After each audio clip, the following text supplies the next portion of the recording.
Throughout history, people have made amazing accomplishments that define themselves. Now, it's our turn to tell those accomplishments, to tell his story, her story, their story, and even your story. With Mike Wexler. Ladies and gentlemen, welcome to Your Story with Mike Wexler. That happens to be me. Thank you guys so much for tuning in. I look horrible right now, which I do apologize. I've been barely recovering. But I do appreciate you tuning in. I have a very special guest today. Okay, so I give introductions to my guests, but I'm giving introduction not just a guest, but also a friend of mine I've known for years. This man is a content creator. He is also an influencer. Not only that, but a broadcaster. This man has done a lot of things over the past couple of years, whether that's through YouTube, whether that's through professional wrestling. But not only that, but he creates this connection with a lot of YouTubers and his audience. And I find that really special. And I'm very happy to finally get a conversation with him after all these years. So ladies and gentlemen, let me introduce you to the one and only BDE, aka Brandon Does Everything, aka Brandon Collymore. How are you, my friend? I'm good, man. Thank you for having me. Like I said before we started, this is crazy that this is the first time we've actually had like a conversation on a call or something like that. But I'm happy to be here, man. Thank you. Yeah, no worries. I mean, it's awesome because I think we had met a couple years back. And then like we've always followed each other on social media, but we've never really had like a conversation going. So this is awesome to finally get it. For real, man. Yeah. So one thing I do want to get started first is, how has 2022 been treating you? Man, 2022, it's been a busy start. I won't lie. Like, first off, we had the DPW event. You know what I'm saying? Yeah. We had the DPW event. I'm so happy for Johnny, Tony, and Pulse and everybody, that's involved with DPW. That event was so much fun. And like, if you know me, I don't like watch a lot of professional or a lot of independent professional wrestling. So being able to go to that event and being exposed to so many different types of people and wrestlers and their backgrounds was so fun. And I did some ring announcing on the show. That was a lot of fun. I've never done anything in front of a wrestling crowd. Wow. I think like I wasn't nervous, but I was just locked into a zone, dude. Like when I got in there, I did my thing. I accidentally said Chance's name wrong. I apologize to Chance. Dude, I felt so bad, but yeah. Yeah, no. I mean, you're living the dream. You got to, make a huge impact when it comes to the wrestling world, like you said about ring announcing. I felt like that was a pretty awesome moment when it comes to the resume of Brandon Does Everything. Yeah, I won't lie. That's like the first thing I've really ever done in professional wrestling. So that was a blast. I had a lot of fun.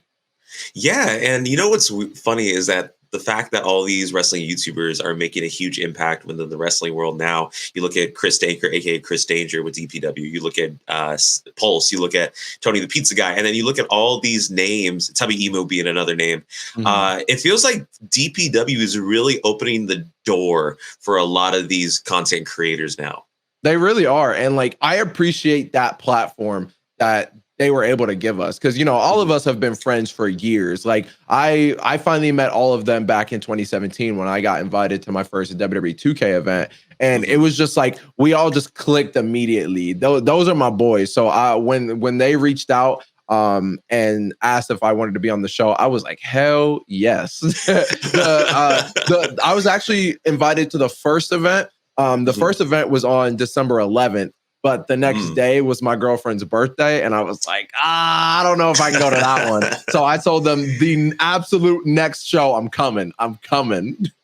Right. I mean, like you said, I mean, you're getting all these exclusives for WWE 2K. Kind of going a little bit, not off topic, but kind of like topic, but not on topic, if that makes sense. You recently went over to California to do WWE 2K22. Now, I know you can't reveal a lot at what happened down there, even though I kind of feel bad that I didn't get to see you guys since you guys were down here. But what was that experience like? I mean, we're kind of still in the mix of a pandemic, but I mean, getting to, view WWE 2K22, even though it was delayed from, I believe, October 2021 to now March 2022, like, was that experience cool? Did you get to view stuff that you haven't seen before? Like, what can you give us the exclusive about? So since your boy's still under NDA, I'll say this. After seeing it, I was pleasantly surprised. I had fun. I'll say that. And I wasn't expecting to have fun at the end of it. Cause we all saw 2K20. And when that event was over, we were like, the people at 2K, y'all my boys and girls, I love y'all, but this game was a flop. But I don't feel the same way about 2K22. I do think it's going to be a great year for a lot of content creators. I think it's going to be a great year for a lot of fans. It's a lot different than 2K20, but also a lot familiar, if that makes sense. I don't know how to word it without getting sued, but but no, I think it's a fun game, and I think if people go into it with an open mind, I think they're gonna have some fun. Yeah, I mean, coming from a guy that has literally bought every single wrestling video game since he was like 1.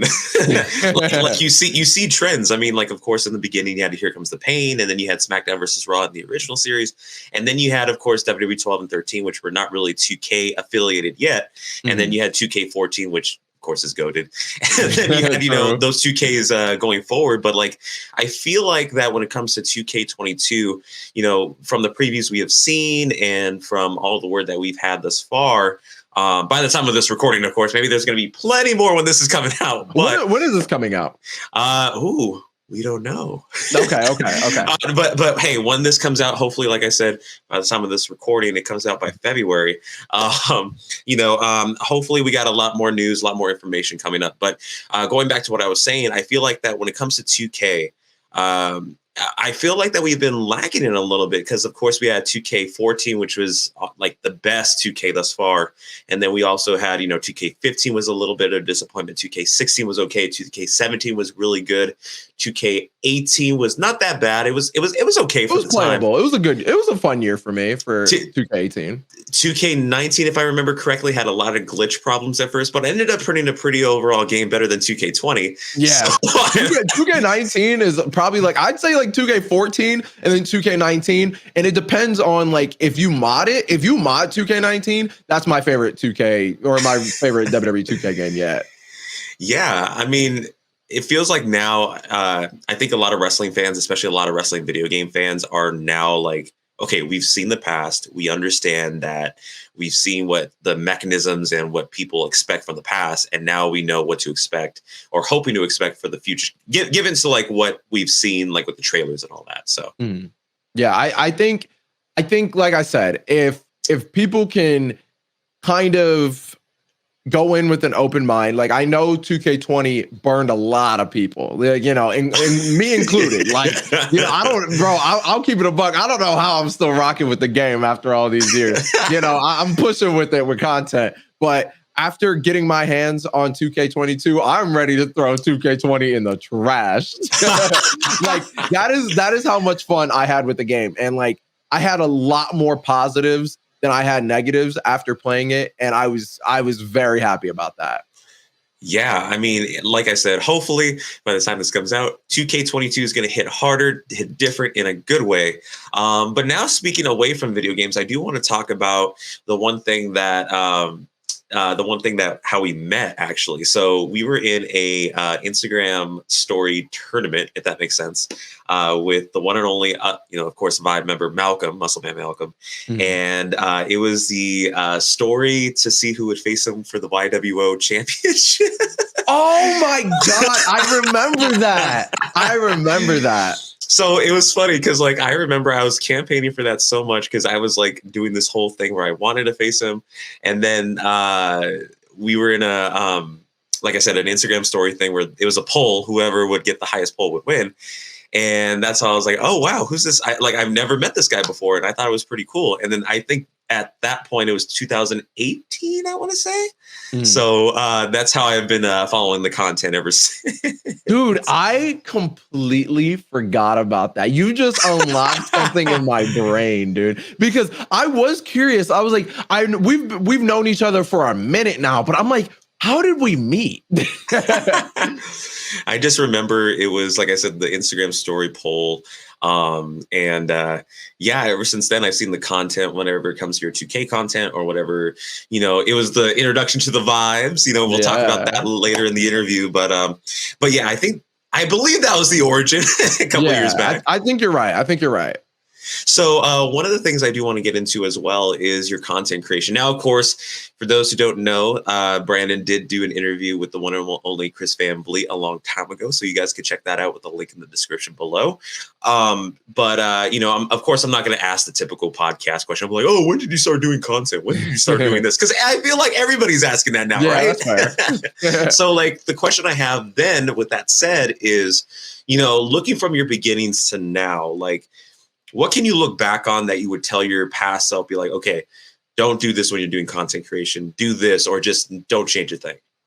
The interesting thing is, even though like I know way more now, I almost wouldn't want to tell myself anything back then, because like back then when I started, it kind of doing all the wrong things taught me how to start doing the right things, if that makes sense. Like now if I'm like trying to tell my younger self to do something, I'd say, learn your damn analytics, dude.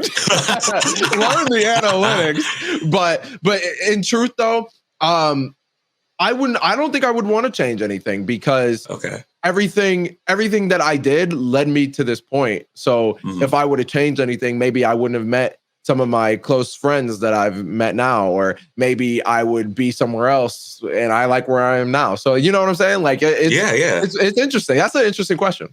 Yeah, I mean, because like when it comes to looking at the process of becoming a YouTuber, becoming a podcaster, or something like that, or even becoming a broadcaster, you kind of look at your beginnings and where you came from. Like for me, it took almost actually probably over 10 years at this point. So it's like, you look at your beginnings, you look at the movies that you made on Windows Movie Maker as a kid. My first couple of videos were Windows Movie Maker too. Hey. Yeah. But like you look at those beginnings and you're like, man, like I've come a long way from this to where I am now. And I'm proud of that.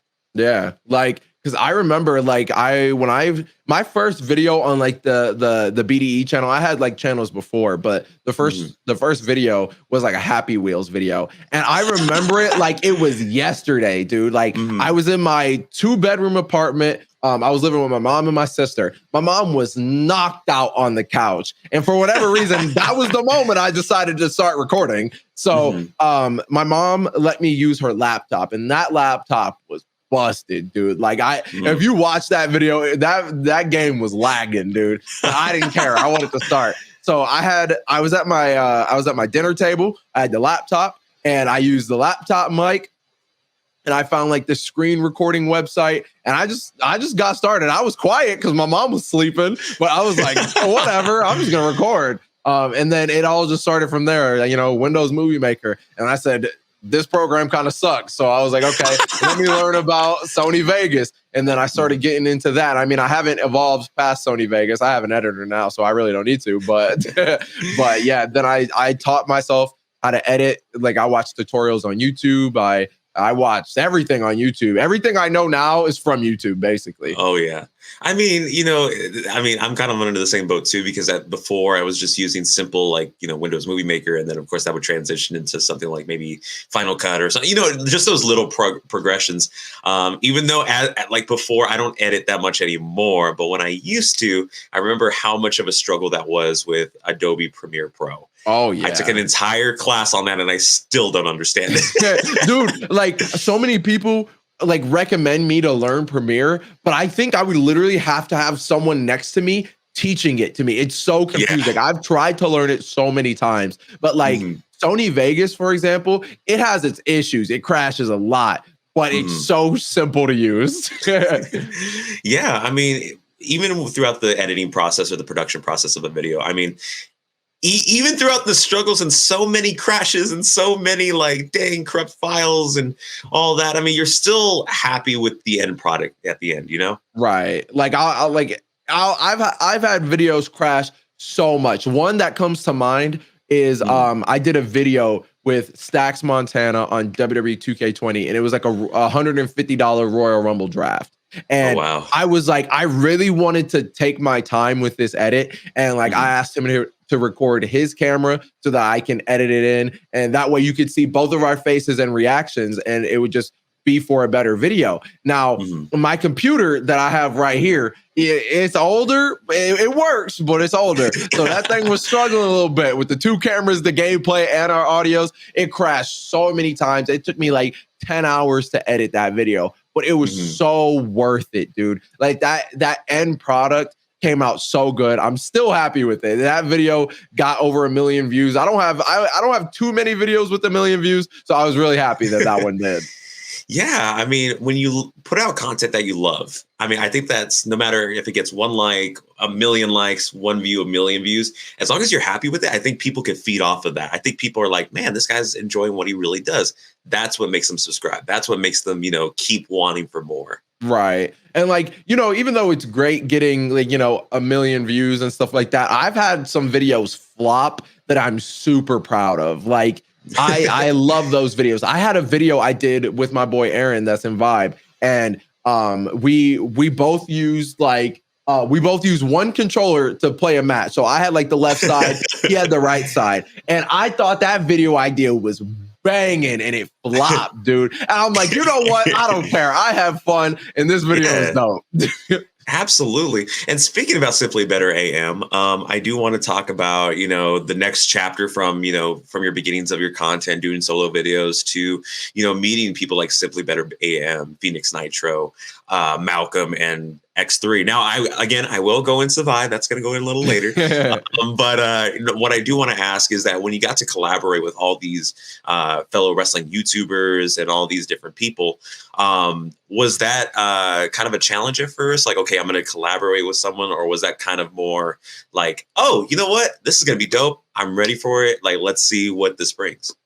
It's kind of a mix of both, honestly, because I'm a very I don't know how to describe it. I'm a very independent kind of solo person. I love being by myself. Like, my girlfriend's going to kill me for saying this, but when she's gone, I'm chilling, dude. Like, she's at school right now and I'm chilling, bro. But, I like being by myself, and I like recording by myself, and I like doing all that, right? But there's such a great dynamic with doing collaboration content, especially with other wrestling YouTubers, because we don't see that a lot in our space. Is different types of creators coming together, all playing the same game, and just doing it in person too, because that's something that isn't really a thing in our community. So when I talked to Aaron about starting VYBE and getting this house together, I was like, dude, I think we have something here, to be honest with you.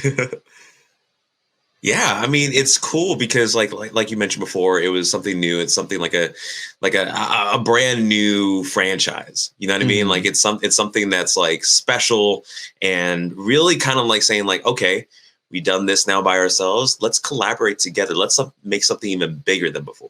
Right. It's like we all had our solo stuff and all our numbers were there, and it's like, dude, if we make a group channel, we're like, it's gonna do well.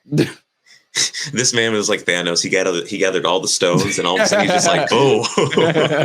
For real though. Yeah, I mean, you know what's funny is that I remember the VYBE house reveal video on the VYBE channel, which of course you can subscribe to down below. And I just remember just like you guys just all appearing at once. I believe it was on your channel or the VYBE house channel. I don't remember which one it was, but I remember the moving in part where, you were showing the camera and you're like, okay, guys, this is a brand new house. We haven't gotten the reveal of the other two VYBE, the original VYBE members yet.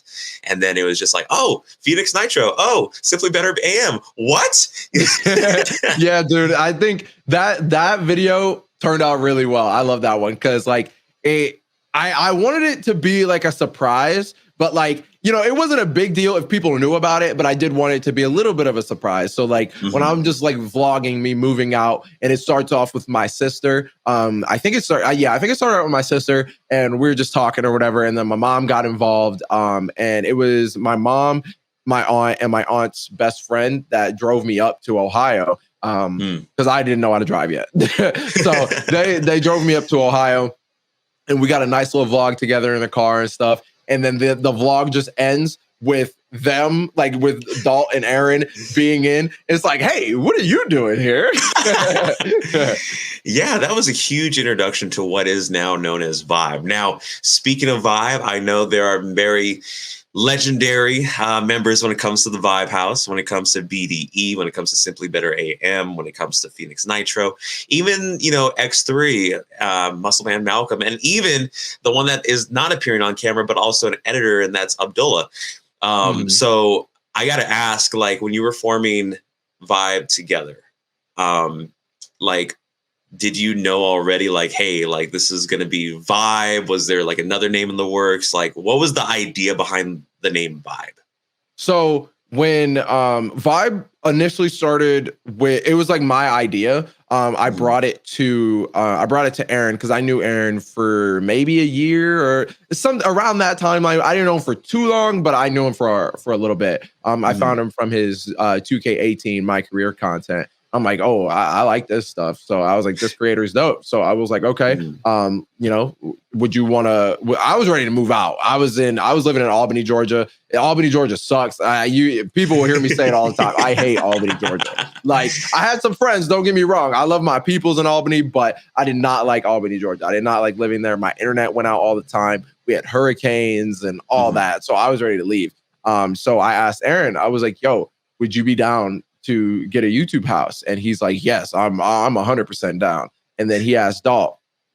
He was like, I got a friend, Dalt, and I'm pretty sure he'd be down to move out too. So we're like, okay, cool. So we all started a group chat, and we're like, okay, we're gonna need a name. And we weren't really sure what the name was gonna be for a little bit. And I was like, I want something short. Like, I just want something snappy. I don't want the VYBE boy. I didn't want all that. I just wanted something quick.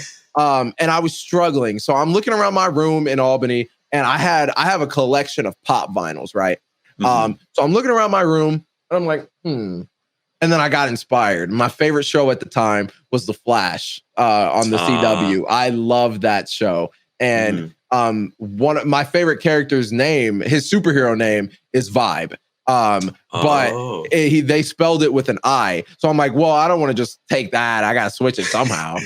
So we decided to put the Y, and that's how VYBE got the name. Yeah. No, that's awesome. That's an awesome origin. I mean, that would have been cool if you guys would have like had an intro where you guys had like the regular spelled VYBE, and then you're like, oh no, cross it out, and then just put VYBE. Yeah, dude. That name, I wasn't even sure about it for a while, and then I brought it to Aaron and Dalt, and I think they were pretty on board with it. And I think the meaning kind of behind it, besides it being, one of my favorite superheroes in that show, was just we're a bunch of dudes getting together, vibing and recording. Like, that's really it. Like, we plan out a little bit, we record whatever, but it's not super scripted. Everything you see on the VYBE channel, like, we have a plan, but it's just all improv, really. So we're just chilling. We're just, no pun intended, we're vibing. No, that's awesome. I mean, I could see it from the vlogs. I could see it from the YouTube content that you guys create as well.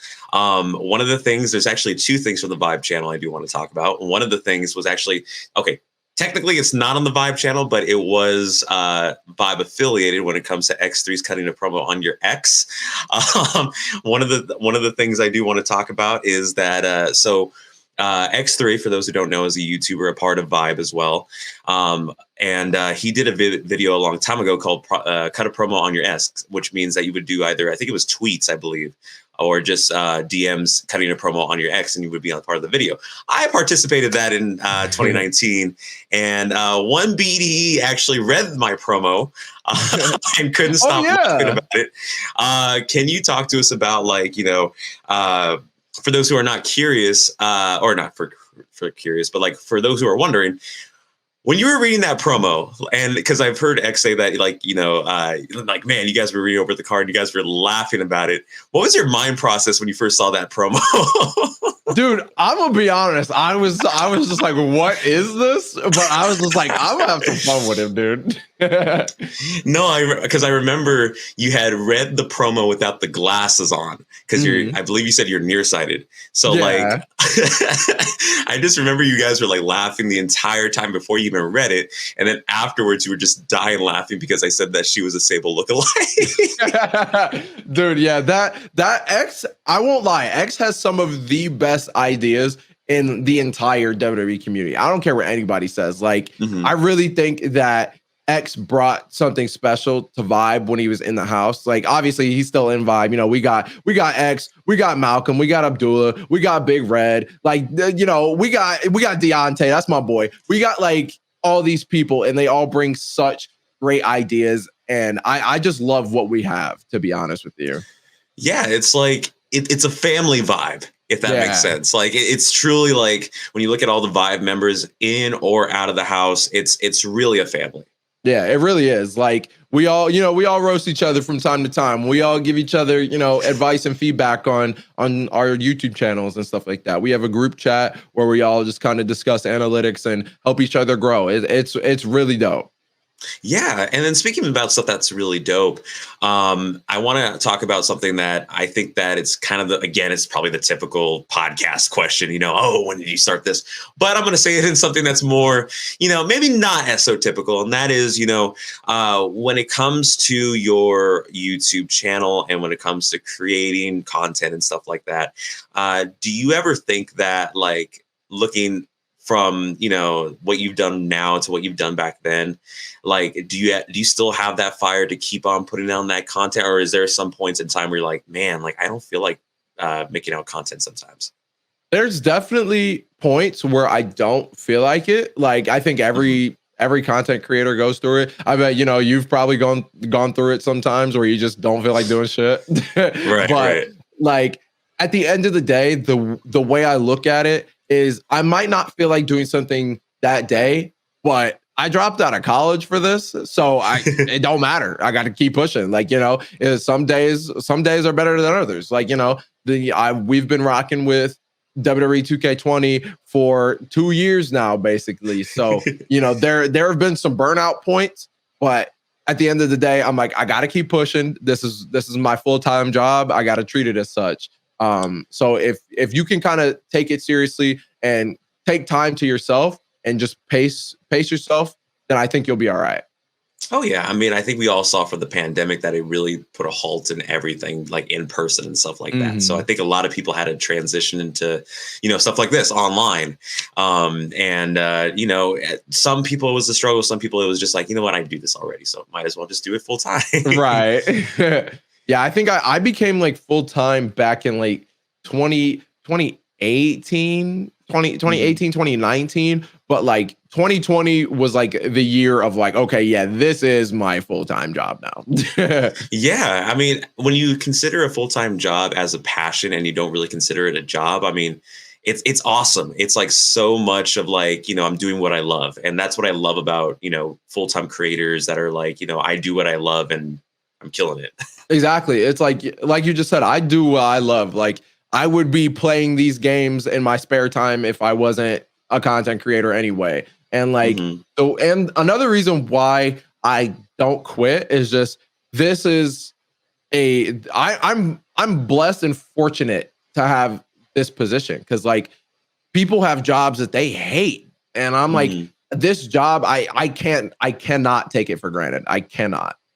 Yeah, I mean, it's like I mentioned before, it's a beautiful thing when you know that what you're doing creates a positive influence towards others, and it's like it's also creating a positive influence on yourself. Like, you're getting reminded each and every day, like, I love my job. You know what I mean? Like, it's something that you could just look back and you're like, wow. Right. And when I was younger, I've always wanted to be an entertainer in some way, shape, or form. Like, when I was younger, I've always wanted to be an actor. So like, that was my passions for a while. I mean, it still is, but I'm putting it a little to the side because I love my YouTube stuff. So, when I was younger, I wanted to be an actor. So that was something I always wanted to do. And I'm like, okay, I want to do this YouTube thing. I want to see where it can go. And then maybe if, in the future, the channel gets big enough, it'll just put me in that position again anyway. So yeah. Yeah. One other thing I do want to talk about as well when it comes to your collaborations. One of the biggest collaborations that you've had on your channel, aside from VYBE, is also, as we mentioned before earlier in the interview, is Chris Danger, aka Chris Denker, aka DenkOps, and of course everybody from the New Legacy Inc. One in particular video I do want to talk about is I believe it was a stream, if I remember correctly. It was the SmackDown Here Comes the Pain, where you served as special guest referee. Oh my God, yes, I love those. That was literally my favorite. I think that's actually my favorite video from that stream. Can you talk to us about like what's it like kind of collaborating with New Legacy Inc. and Chris Denker? Because like that video was phenomenal. that is some of like, okay. So besides recording with, everyone, like, I record with, Aaron and Dalt, and I record with Stacks, but there is just something unique and so special with me, Chris, and Johnny. And I think it really all started with Fortnite. Like we would stream Fortnite together all the time for hours. And I think it created such like a fun bond. Like, we have so many dumb inside jokes, and we just crack each other up with the stupidest stuff you could think of. So when it came around to doing the special guest referee, it was just a blast. It was so dumb, but I think Johnny just can make you laugh no matter what the scenario is. He's so goofy. I love him to death. And then Chris is so funny, and like he just does the stupidest things. Like he'll just start singing, just start freestyling out of nowhere. Chris is Chris. And it's such a fun dynamic when all three of us get together. And I mean, we have plenty of times where we don't stream together and we're just, playing Fortnite and just chilling as boys, Like I think there's such a special bond there. Yeah, I mean, it's awesome. Like we mentioned before about how just like it's like playing with friends, like good old friends that you guys know for years. So I mean, it's awesome to have that feel whenever it comes to streaming or just playing in general. Exactly, like because I met Chris back at my first WWE 2K event, and he was we were both live streaming because they said we could live stream from the event, so we were both live streaming. I had finished mine, and then I saw Chris streaming. And I'm like, I want to talk to him. I want to meet him, but I don't know if I'm going to have a good time too. So I just said, whatever. And I just hopped in and I said, what's up? And that was the most me thing ever to do. But after that, we became friends. He actually got me my first ever interview because he was boys with Woods at the time. And I mean, obviously they're still boys now. So I was like in line to do an interview with them, and Chris finishes up his interview, and then him and his girlfriend, Michelle, were actually introducing me to the New Day and said, you should let him interview you. So I've always appreciated that. And that interview with the New Day turned out so fun. I love that interview. And speaking about interviews, man, I mean, you've gotten a stacked list when it comes to interviews. I mean, like, and the way that you conduct them too is very conversational, but also professional. So when it comes to interviews, like, do you try your best to like create it in your own spin? Do you try to make it a normal conversation? Like, what's kind of the strategy for you when it comes to interviews? So when it comes to interviews, I like to, like you said, I like to just have a conversation, because I feel like the interviews where you ask one question, they answer it, and then you move on. There's nothing wrong with that, but I feel like, I don't know, like I like to talk to you, like, like I just want to have a conversation. We're people. Let's just sit down and talk. Like I do have questions that I want to ask, and like I do want to ask good questions so that it's good content. But I also want to make you laugh a little bit. I want you to make me laugh a little bit. One of my favorite interviews that I've ever done, besides like the New Day, was with Daniel Bryan, or Bryan Danielson. He is my favorite wrestler of all time. And at the time, he was going by Daniel Bryan. And I sat down with him, and he is the sweetest, the nicest guy ever, dude. Like I forgot what I asked him. It's on my channel, so I could go rewatch it, but I forgot what I asked him. But he brought up something so special in that interview. He was just talking about his father at ringside, and like right before he passed away, and he told me how special that moment was to him. And I feel like that is why I like to have conversations while still asking questions in an interview, because I don't think I would have gotten an answer like that without talking to him like a human being. Well, yeah, I mean, there's a quote from Chris Van Vliet. By the way, shout out to Chris Van Vliet. By the way, you can That's check my out boy. their interview. Look, a lot of people don't know that I made thumbnails for him for months, and he is the nicest guy I have ever talked to. And I don't even think I'm exaggerating. Like, you know, when you say, like, when I say Daniel Bryan is the sweetest guy I've ever met, he is, but I genuinely think Chris Van Vliet is the nicest guy I've ever had a conversation with. Oh, no, absolutely. But no, going back to that, he had put out a Instagram reel, I think it is now. I mean, I get confused with that on TikTok all the time. But no, he had put out something on there when he was in an interview with Ryan Pineda, I believe that was his name. And he said that, you know, interviews are supposed to be, you know, podcast interviews or all that are supposed to be just conversations. You know what I mean? It shouldn't really feel like a job interview where they're just asking you questions and answers. So like, I really go by that. And I feel like that's the best way to conduct interviews.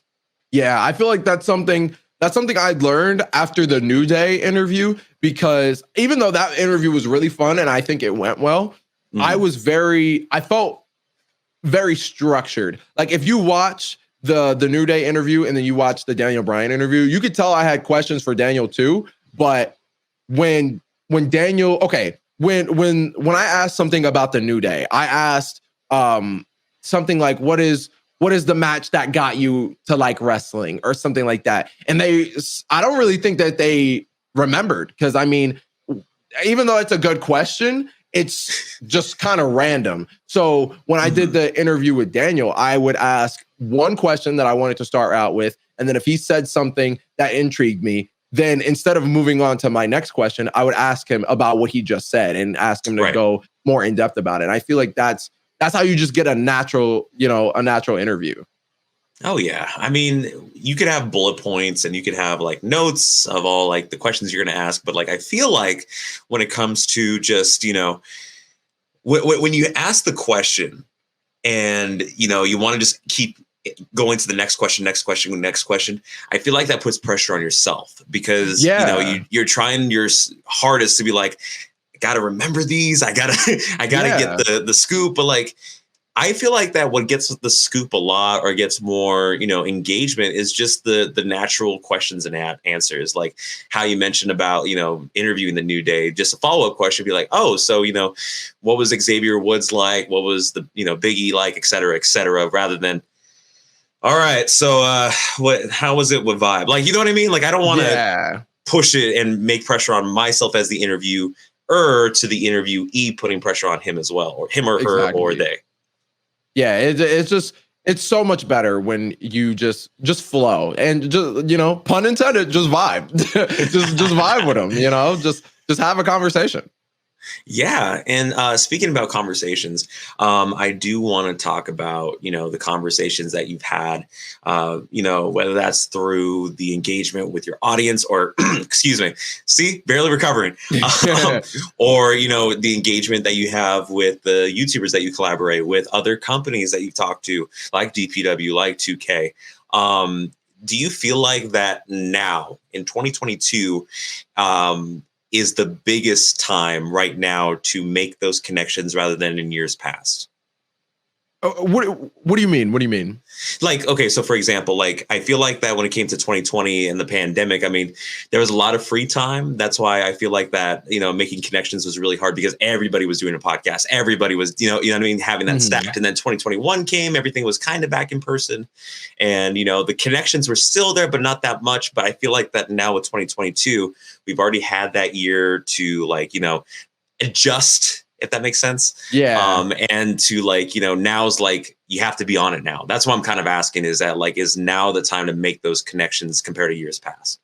Yeah, I will say that the pandemic kind of slowed things down. I think, I also think that the pandemic gave me a little more social anxiety than I've had. Like, because I'm a very, you know, outgoing person. I'm an open book, you know, I just talk about whatever with whoever I meet. I'm the same person on camera that I am off camera. So like when the pandemic happened, then when I finally started meeting people in person, I would like we'd have a little small talk, and then it'd be like quiet for a second. I'm like, oh yeah, I forgot how to do this stuff.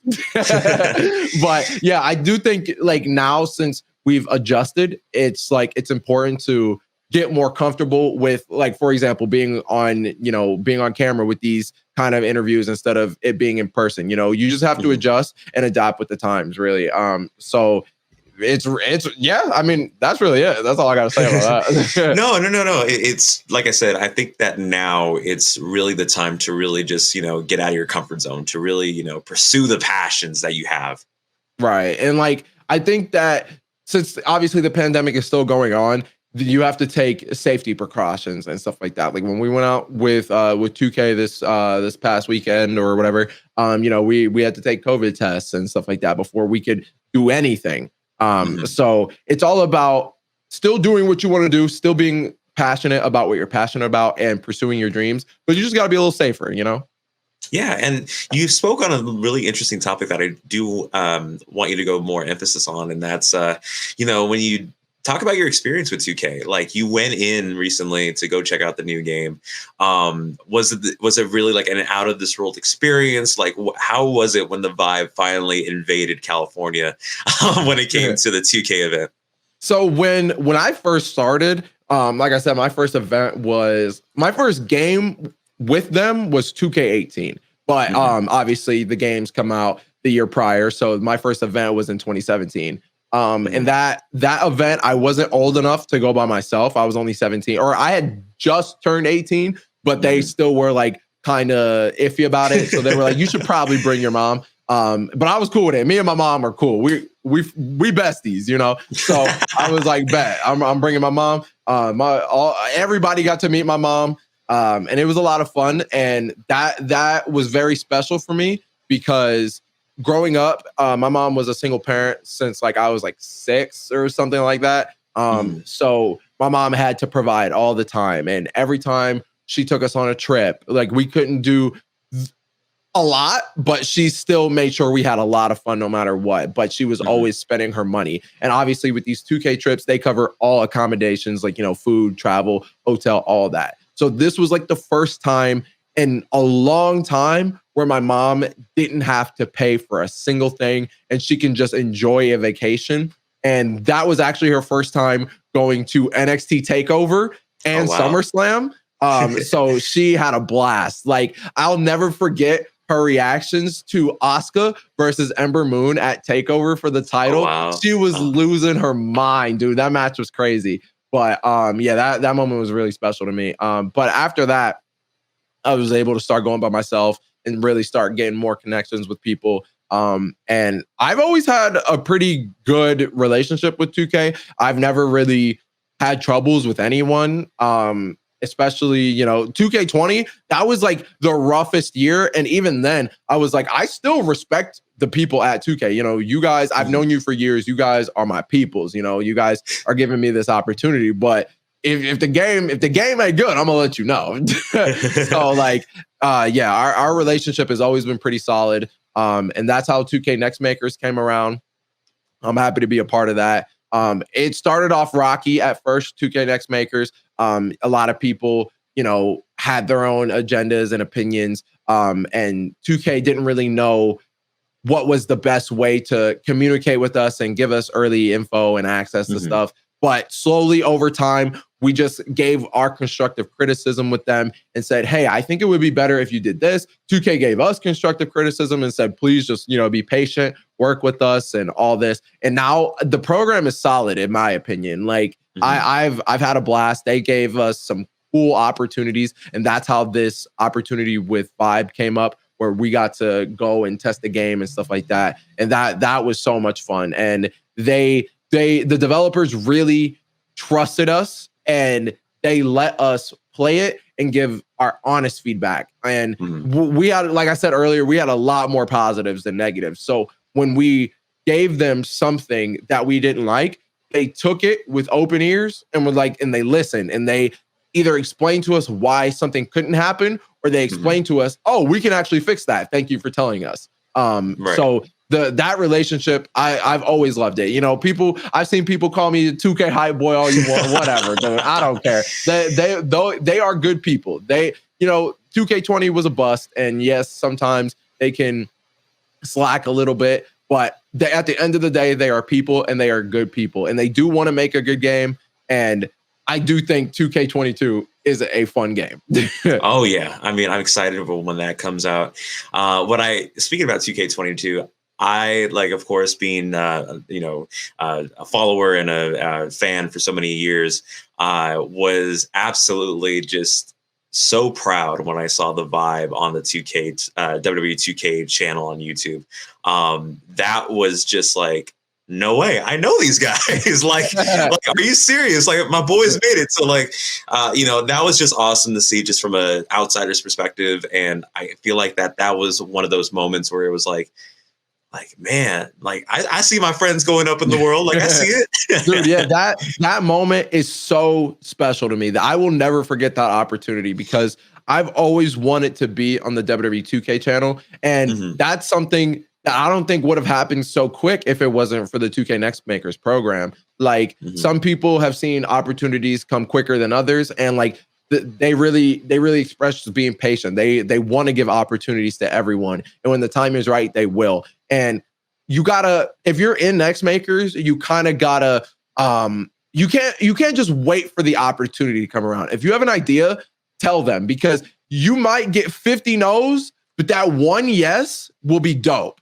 Like, I can't talk about the one opportunity I got, but because it hasn't come out yet. But I will. It was a lifelong dream of mine. A lifelong, like before YouTube was even a thing. Like when I was a child, a lifelong dream that they were able to make happen because of 2K NextMakers, and I will never forget it, dude. Like they really care. They care about their creators, and they want them to succeed, and they're trying to get us so many opportunities as much as possible.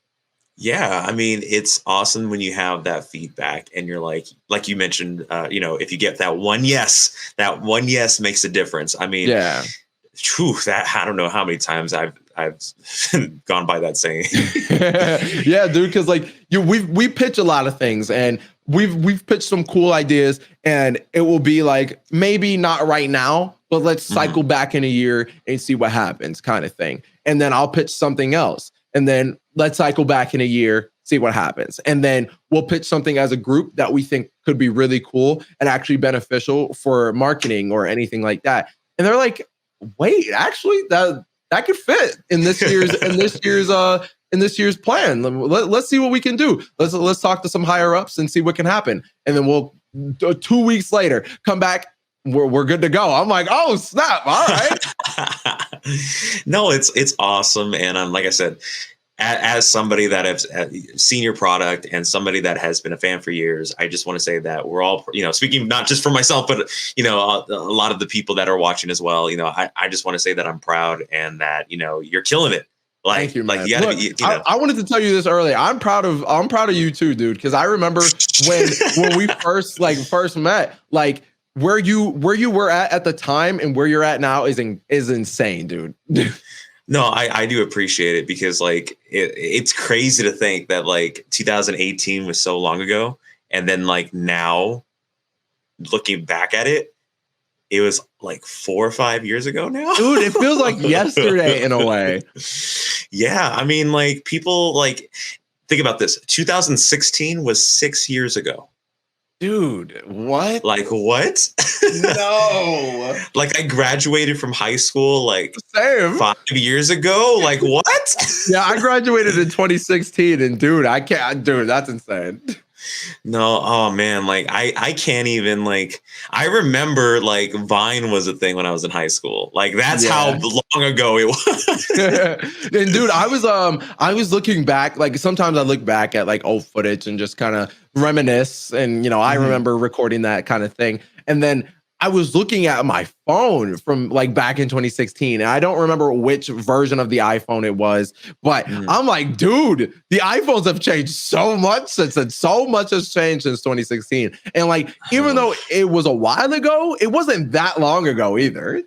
Yeah, like, oh my gosh, like it was like having Zoom classes and all that was a 2020 thing. But like, man, like just to think that where you like all these times that you thought like, man, this was just barely like 2012 was 10 years ago, dude. Like, Dude, are you kidding me? oh no. Oh, I Like hate that. WrestleMania 28 was 10 years ago. Dude, like, bro, Daniel Bryan won the World Heavyweight and WWE Championship at WrestleMania 8 years ago, like 8 years ago. That's insane. It like, I don't know if it's time's going fast because you're having fun or Dude, I don't know what it is. They need to slow down a little bit. Yeah, I mean, I don't know, but hey, I mean, I think what it is that we can look back in those moments and then we can remind ourselves that, you know, that no matter what tough times we're going through, I mean, we can still have those great moments. Right.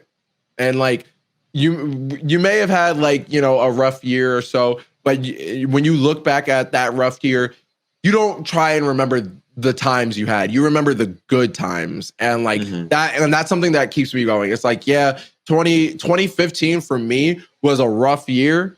And I don't even really remember it like that. Like I remember I had a rough time, and that was when I moved away from like my friends and stuff like that. But then I'm like, okay, but 2016, 2017, 2018 worked. And ever since 2015, it's been good years. So yeah. No, I mean, that's awesome. I mean, it's funny that you said that because 2015 was kind of a struggle year as well for me too, because that was the year, and, you know, just going off a little topic here, but, you know, I was 300 pounds at the time. I was 16 years old, 300 pounds. And I was like, whew. And I just remember that same year, my grandfather had passed away, and it was just, you know, one of those years was like, okay, I got to do this for him. Like, if there's anything that I got to do, I got to, you know, work on myself mentally and physically. So I'm like, okay. So then that year, you know, just nonstop eating, like majority of it was not even working out. The majority of it was just eating healthy, making sure that I'm, you know, not eating out of control. And that's what it was. And that's what got me into the successful thing that I've, you know, continued to strive on today. Even though the pandemic, I got to admit, the pandemic, you know, I had to lean back a little bit. Hey, I think everybody did. No, but that's what it is that, you know, you gotta look on the past, and you got to find it as inspiration to go forward. You got to say like, okay, like this happened. I understand that it happened. I can't change anything about it, but what I can change is the future. Exactly. And just, you know, just go in there with a growth and positive mindset. Bro, hey, I'm proud of you for losing all that weight and like getting right for you and for your grandfather. Yeah, thank you. So one other things I do want to talk about as well. This is probably like a question that I've wanted to know for a long time, but you know, as someone that's an upcoming, you know, YouTube, I mean, I don't even know if I consider myself a YouTuber at this point. Like, shoot, I really have what I have right now. But I do ask is that, you know, what advice do you have for up and coming YouTubers or podcasters? Because I feel like, you know, sure, there's like a million podcasts out there. There's like a million YouTube channels out there that want to do the same thing, different things or whatever. But like, as someone that has, you know, gone from the beginnings of YouTube, doing on the laptop, as we mentioned earlier, and you know, now, like, what's your advice to them? Because like, I feel like that now more than ever, people need to have that different kind of motivation going in. Right. I think, you know, obviously I'm a full-time YouTuber. I don't know too much about like what goes into doing podcasts and stuff, but I feel like the same kind of advice I'm about to give can go for anyone in the content creation space, is just keep improving with every upload or podcast that you do. You know, like a lot of people don't like to look back on older videos for, you know, whatever reason. They think they'll critique themselves too much and then they'll end up hating it. And I get that.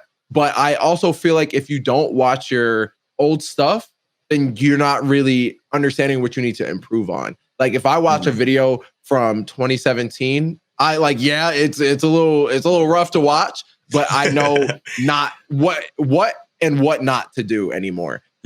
So how can you make your next upload better? Work on one small little thing with each thing that you put out. So if I feel like I'm pretty comfortable with the video I put out. I'm like, okay, I like this video. I don't know if I would change too much. What can I do better with the thumbnail?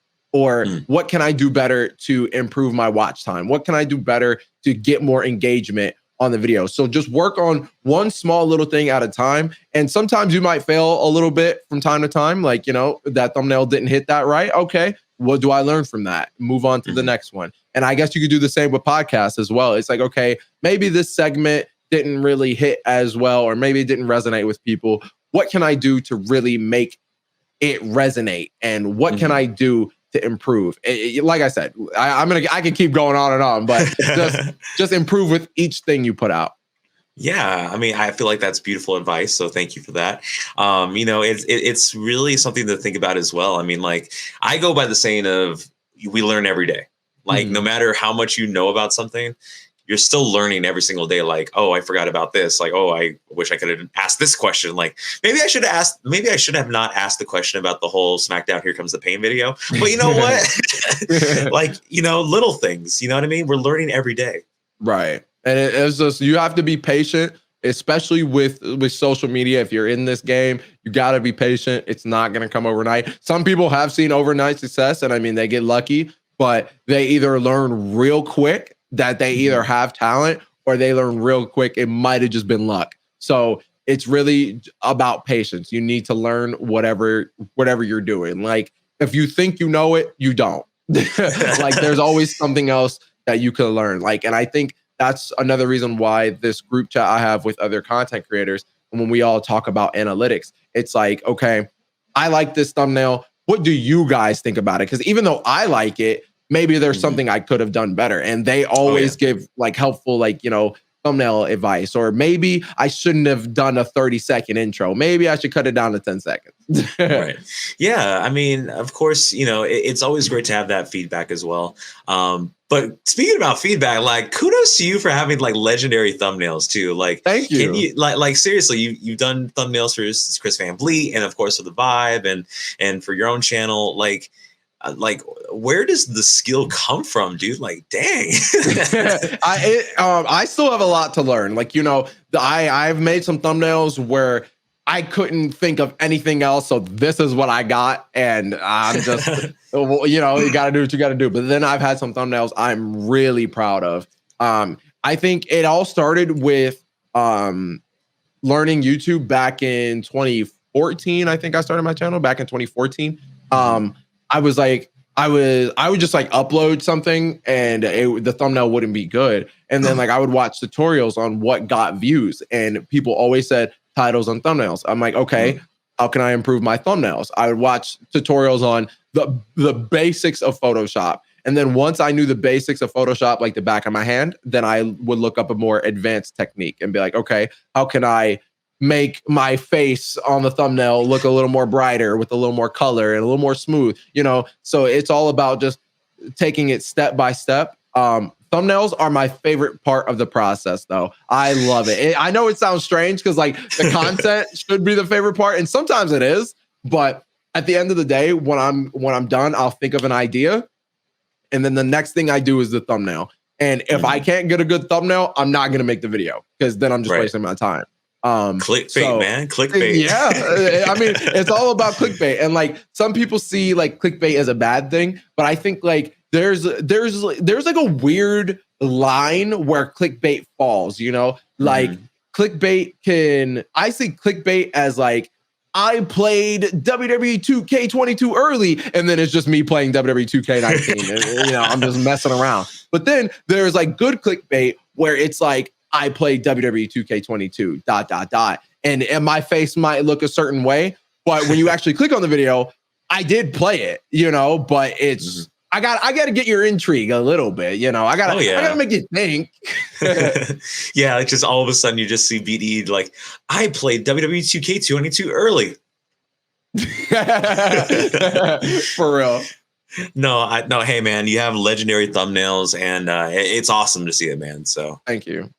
So once again, I do want to thank you, Brandon, for taking your time and getting a conversation. Finally, our first conversation ever. Oh, man.